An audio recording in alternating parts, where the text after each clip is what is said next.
Ms. Marvel Episode 2 is out, and we can't agree more on how fantastic it is. Let's break down this episode shot by shot for all the MCU Easter eggs and details you have missed. Did you notice?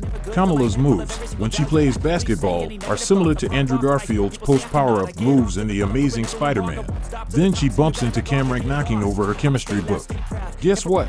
It is also a chemistry book that lies near Peter Parker and MJ in their kissing scene. The ending of this episode reveals Cameron was targeting Kamala from the very beginning in league with his mother, Najma, and I suspect if he actually bumped into her on purpose, maybe to plant a tracker on her. Kamala thinks she has Ant-Man powers because we're both charming and we look a lot younger than we are.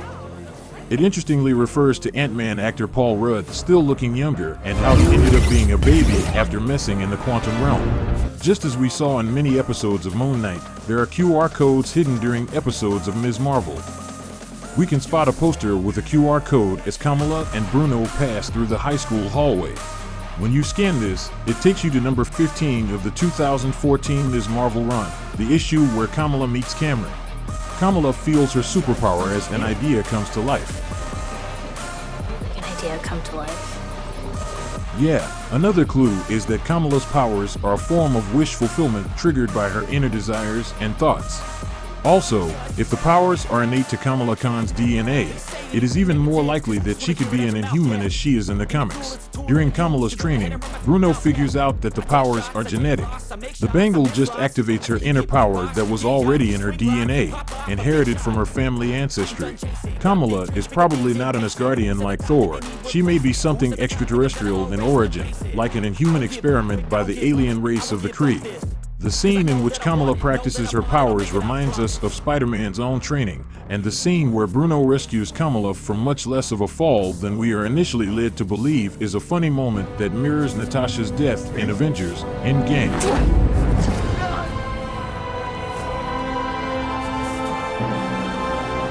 At Zoe's party, when Cameron leaves the pool, you can see some blue light and blue mist steaming around him, definitely evoking that bioluminescent form from the comics.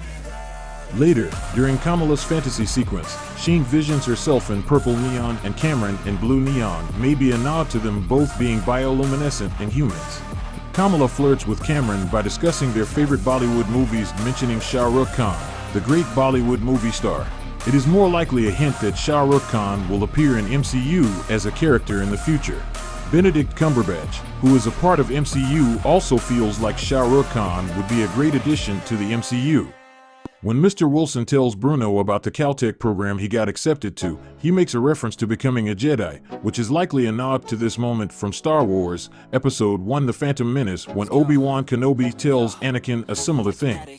And then, Mr. Wilson also references Miranda Priestley from The Devil Wears Prada while telling Bruno why he should take the Caltech internship. When Kamala and Cameron are hanging out and discussing Bollywood movies, they mention Kingo in Eternals. Also, Cameron mentions how his mom has a crush on Kingo Sr. In Eternals, we found out that Kingo has been acting in Bollywood for over 100 years. Maybe Najma was into Kingo knowing he is an ageless Eternal not originally from Earth, just like her. When Yusuf and Amir explain how Muneeba's mother, Sanaa, who was just a toddler then, was separated from her parents and how she managed to get back to her father, Yusuf said she followed a trail of stars right back to her father. Sanaa always said that. She followed a trail of stars.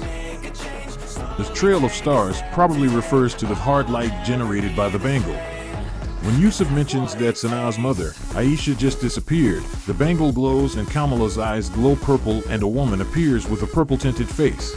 As we learn at the end of the episode, the woman in Kamala's visions is Cameron's mother, Najma. There's also a possibility of Najma being Kamala's great-grandmother, Aisha, to whom the bangle was previously owned.